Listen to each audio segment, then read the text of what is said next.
Okay, so going on TV is quite a bold move. We're going to find out more about how to do bold moves when we listen to... I don't know if I need to remember what his name is. Eric Simpson.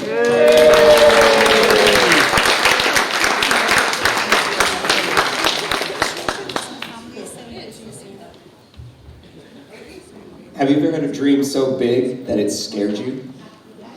That it paralyzed you and you're like, how do I even go forward with this? Well, yes, this is me skydiving. That's not what I'm talking about. My dream was to live in Europe for the last 15 years. Most of us choose the path that we're familiar with, the path that seems obvious, because it's less scary. But risk doesn't have to be scary. It's just a series of small steps. It's about reframing risk. How can you change it from something that seems reckless to something with a safety net? And that's what I'm going to talk to you about today. So step number 1, assess the risk. Ask yourself 2 questions. What's the worst case scenario? And what's the best case scenario? When I asked the worst case, for me, it wasn't failure, but staying stuck. Step number 2 is to map out all of the obstacles you can see today. By knowing what's in front of you, you can make clear steps to navigate those obstacles in front of you. Step 3 is then to visualize what success looks like.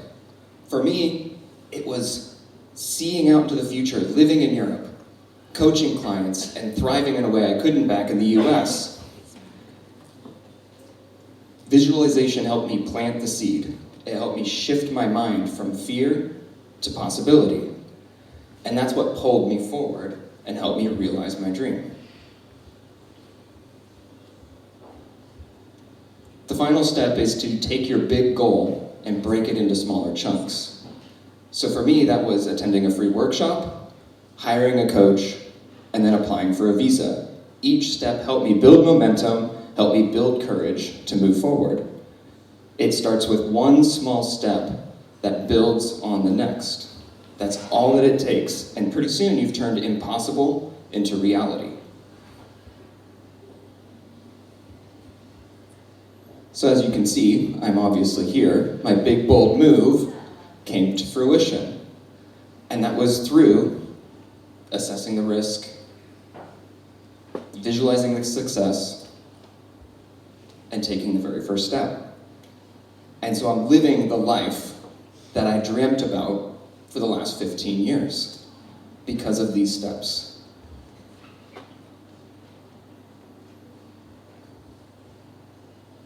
But I want to bust a couple of myths for you today.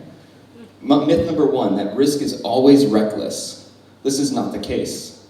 It can be, but it's about learning how to climb the mountain instead of jump off of it with the right tools. Risk number 2, or myth number 2, is that you have to have all of the information before you begin. But the problem is you will never have all of the information. It's about taking that first step forward, and the path will unfurl as you walk. I learned 3 lessons on this journey. Number 1, that growth comes outside of my comfort zone. 2, resilience is built with action. And 3, clarity comes with doing, not thinking. You'll learn something as well. You'll have insights. And you'll find that things won't go the way that you want them to go, and it feels like failure. But that's not the opposite of success, but rather a step towards it. So I ask you, what's your dream? What's the big, bold move that you've been avoiding? I want you to start thinking about that and start writing those types of things down. For some, it might be starting a business. For others, like myself, it's traveling and moving around the world. While others still, starting a passion project. Whatever it is for you, it's worth it to continue to pursue it. So my invitation for you today is to start, and to start small. Maybe it's writing a list of things you need to do, sending an email, or even just simply writing it down. Every step you take breaks through the fear that you have. Chance. The first step is the hardest. The path is never easy, but the reward at the end is amazing. And yes, this was the most difficult hike I've ever done in my life. Risk does not equal reckless. I invite you to start on your dream today, and you'll be amazed at where it takes you. And this was the view at the top of that hike. Thank you very much.